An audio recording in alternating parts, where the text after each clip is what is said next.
a leer, empezar a leer el Evangelio de Jesucristo según Marcos. Estamos leyendo la versión Reina Valera contemporánea. Dice así, vamos a leer los primeros 3 capítulos. Dice así Marcos capítulo 1. Principio del Evangelio de Jesucristo, Hijo de Dios, como está escrito en el profeta Isaías: yo envío a mi mensajero delante de ti, el cual preparará tu camino.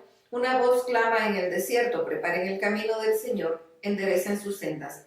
Juan se presentó en el desierto y bautizaba y proclamaba el bautismo de arrepentimiento para el perdón de pecados.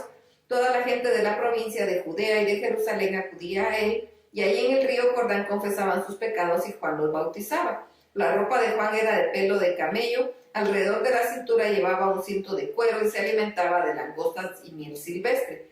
Al predicar, Juan decía: después de mí viene uno más poderoso que yo no soy digno de inclinarme ante él para desatarle la correa de su calzado. A ustedes yo los he bautizado con agua, pero los bautizará con Espíritu Santo. Por esos días llegó Jesús desde Nazaret de Galilea y fue bautizado por Juan en el Jordán. En cuanto Jesús salió del agua, vio que los cielos se abrían y que el Espíritu descendía sobre él como una paloma, y desde los cielos se oyó una voz que decía: tú eres mi Hijo amado, en quien me complazco. Enseguida el Espíritu llevó a Jesús al desierto, y ahí fue puesto a prueba por Satanás. Durante 40 días estaba entre las fieras y los ángeles lo servían. Después de que Juan fue encarcelado, Jesús fue a Galilea para proclamar el Evangelio del reino de Dios. Decía: el tiempo se ha cumplido y el reino de Dios se ha acercado. Arrepiértanse y crean en el Evangelio. Mientras Jesús caminaba junto al lago de Galilea, vio a Simón y a su hermano Andrés. Estaban echando la red en el agua porque eran pescadores. Jesús les dijo: síganme y yo haré de ustedes pescadores de hombres. Enseguida ellos dejaron sus redes y los siguieron. Un poco más adelante, Jesús vio a otros 2 hermanos, Jacobo y Juan, hijos de Zebedeo, quienes estaban en la barca y remendaban sus redes. Enseguida Jesús los llamó y ellos dejaron a su padre Zebedeo en la barca con los jornaleros y los siguieron. Llegaron a Cafarnaúm. En cuanto llegó el día de reposo, Jesús fue a la sinagoga y se dedicó a enseñar. La gente se admiraba de sus enseñanzas porque enseñaba como corresponde a quien tiene autoridad y no como los escribas. De pronto un hombre que tenía un espíritu impuro comenzó a gritar en la sinagoga: oye, Jesús de Nazaret, ¿qué tienes contra nosotros? Has venido a destruirnos. Yo sé que eres tú, eres el Santo de Dios. Pero Jesús lo reprendió y le dijo: cállate y sal de ese hombre. El espíritu impuro sacudió al hombre con violencia y gritando con todas sus fuerzas salió de aquel hombre. Todos quedaron muy asombrados y se preguntaban unos a otros: ¿y esto qué es?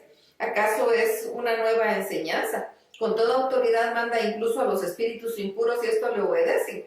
Y muy pronto la fama de Jesús se difundió por toda la provincia de Galilea. En cuanto salieron de la sinagoga, Jesús fue con Jacobo y Juan a la casa de Simón y Andrés. La suegra de Simón estaba en cama porque tenía fiebre y enseguida le hablaron de ella. Jesús se acercó y tomándola de la mano la ayudó a levantarse. Al instante la fiebre se le fue y ella comenzó a atenderlos. Al anochecer, cuando el sol se puso, llevaron a Jesús a todos los que estaban enfermos y endemoniados. Toda la ciudad se agolpaba ante la puerta y Jesús sanó a muchos que sufrían de diversas enfermedades y también expulsó a muchos demonios, aunque no los dejaban hablar porque los conocían. Muy de mañana, cuando todavía estaba oscuro, Jesús se levantó y se fue a un lugar apartado para orar. Simón y los que estaban con él comenzaron a buscarlo. Cuando lo encontraron le dijeron: todos te están buscando. Él les dijo: vayamos a las aldeas vecinas para que también ahí prediquen, porque para esto he venido. Y Jesús recorrió toda Galilea, predicaba en las sinagogas y expulsaba demonios. Un leproso se acercó a Jesús, se arrodilló ante él y le dijo: si quieres puedes limpiarme.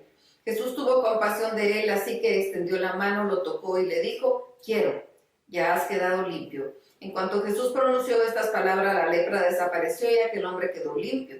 Enseguida Jesús le pidió que se fuera, pero antes le hizo una clara advertencia. Le dijo: ten cuidado de no decírselo a nadie, más bien ve y preséntate ante el sacerdote y ofrece por tu purificación lo que Moisés mandó para que le sirva de testimonio. Pero una vez que aquel hombre se fue, dio a conocer ampliamente lo sucedido, de tal manera lo divulgó que Jesús ya no podía entrar abiertamente en ninguna ciudad, sino que se quedaba fuera en lugares apartados, pero aún así todas las partes De todas partes la gente acudía a él. Marcos capítulo 2. Algunos días después Jesús volvió a Cafarnaúm. En cuanto se supo que estaba en la casa, se juntó mucha gente de manera que ya no cabían ni aún a la puerta mientras él les predicaba la palabra. Llegaron entonces 4 hombres que cargaban a un paralítico. Como no podían acercarse a Jesús por causa de la multitud, quitaron parte del techo donde estaba Jesús, hicieron una abertura y por ahí bajaron la camilla en la que estaba acostado el paralítico. Cuando Jesús vio la fe de ellos, les dijo al paralítico: hijo, los pecados te son perdonados. Algunos de los escribas que estaban ahí sentados se decían a sí mismos: ¿y qué es lo que dice este? ¿Está blasfemando? ¿Quién puede perdonar pecados si no solo Dios? Entonces enseguida Jesús se dio cuenta de lo que estaban pensando, así que les preguntó: ¿qué es lo que cavilan en su corazón? ¿Qué es más fácil que le diga al paralítico: tus pecados te son perdonados? ¿O que le diga: levántate, toma tu camilla y anda? Pues para que ustedes sepan que el Hijo del Hombre tiene autoridad en la tierra para perdonar pecados, le dice al paralítico: levántate, toma tu camilla y vete a tu casa. Enseguida el paralítico se levantó, tomó su camilla y salió delante de todos, que se quedaron asombrados y glorificando a Dios al tiempo que decían: nunca hemos visto nada parecido. Después Jesús volvió a la orilla del lago y toda la gente se le acercaba y él les enseñaba. De paso vio a Leví, hijo de Alfeo, que estaba sentado donde se cobraban los impuestos, y le dijo: sígueme. Y Leví se levantó y lo siguió. Y sucedió que mientras Jesús estaba sentado a la mesa en la casa de Leví, también muchos cobradores de impuestos y pecadores se sentaron a la mesa con Jesús y sus discípulos, pues ya eran muchos los que lo seguían. Cuando los escribas y los fariseos lo vieron comer con cobradores de impuestos y con pecadores, les preguntaron a los discípulos: ¿cómo este come y bebe con cobradores de impuestos y con pecadores? Jesús los oyó y les dijo: no son los sanos los que necesitan un médico, sino los enfermos. Yo no he venido para llamar a los justos, sino a los pecadores. Los discípulos de Juan y los fariseos estaban ayunando, así que algunos fueron a preguntarle: ¿por qué los discípulos de Juan y los fariseos ayunan y tus discípulos no? Jesús les respondió: ¿acaso pueden ayunar los invitados a una boda mientras el novio está con ellos? Claro que no, mientras el novio esté presente, pero vendrá el día en que el novio les será quitado, y entonces sí, ese día ayunarán. Y nadie remienda un vestido viejo con un paño de tela nueva, porque la tela nueva estira y la tela vieja y la rotura se hace peor. Ni tampoco echa vino nuevo en odres viejos, porque el vino nuevo se revienta los odres, y entonces el vino se derrama y los odres se echan a perder. Más bien el vino nuevo debe echarse en odres nuevos. Un día de reposo, mientras Jesús pasaba por los sembrados, sus discípulos comenzaron a arrancar espigas a su paso. Entonces los fariseos le dijeron: fíjate, ¿por qué hacen estos en el día de reposo lo que no está permitido hacer? Jesús le respondió: ¿nunca leyeron lo que hizo David con sus acompañantes en aquella ocasión que tuvieron hambre? Pues entró a la casa de Dios y comió los panes de la proposición que solo a los sacerdotes les es permitido comer, y hasta los compartió con sus acompañantes. En aquel tiempo Abiatar era sumo sacerdote. También les dijo: el día de reposo se hizo por causa del género humano, y no el género humano por causa del día de reposo. De modo que el Hijo del Hombre es también Señor del día de reposo. Marcos capítulo 3. Jesús volvió a visitar la sinagoga y ahí se encontró un hombre que tenía una mano atrofiada. Algunos lo vigilaban para ver si sanaba al hombre en el día de reposo y así poder acusarlo. Jesús le dijo al hombre con la mano atrofiada: levántate y ponte en medio. A los demás les preguntó: ¿qué está permitido hacer en el día de reposo? ¿El bien o el mal? ¿Salvar una vida o quitar la vida? Ellos guardaron silencio. Jesús lo miró con enojo y tristeza al ver la dureza de sus corazones. Entonces dijo al hombre: extiende la mano. El hombre la extendió y su mano quedó sana. Tan pronto como los fariseos salieron, empezaron a conspirar con los herodianos para matar a Jesús. Jesús se retiró al lago con sus discípulos, y mucha gente de Galilea, de Judea, lo siguió. Al enterarse de todo lo que hacía, también acudieron a él muchos de Jerusalén, de Idumea, del otro lado del Jordán, así como en los alrededores de Tiro y de Sidón. Por causa del gentío, para evitar que lo apretujaran, Jesús pidió a sus discípulos tener siempre lista una barca. Y es que como había sanado a muchos, todos los que tenían plagas querían tocarlo y se lanzaban sobre él. Cuando los espíritus impuros lo veían, se arrodillaban delante de él y a gritos le decían: tú eres el Hijo de Dios. Pero él les exigía con toda firmeza que no revelaran quién era él. Después Jesús subió a un monte y llamó a los que él quiso, y ellos se reunieron con él. A los 12 de ellos los designó para que estuvieran con él, para enviarlos a predicar y para que tuvieran el poder de expulsar demonios.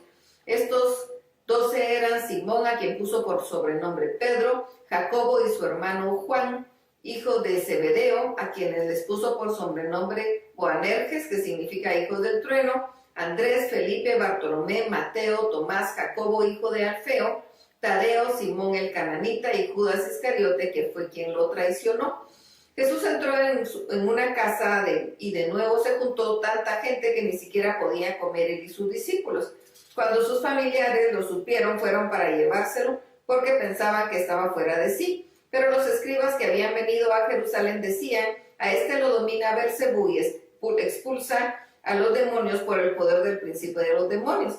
Entonces Jesús los llamó y en parábola les dijo: ¿y cómo puede Satanás expulsar a Satanás? Si su reino se divide contra sí mismo, no puede permanecer. Si una casa se divide contra sí misma, tampoco puede permanecer. Y si Satanás se subleva contra sí mismo, se divide y tampoco puede permanecer. Su fin habrá llegado. Nadie puede estar en la casa de un hombre fuerte y robarle sus pertenencias si antes no lo ata. Entonces sí podrá saquear su casa.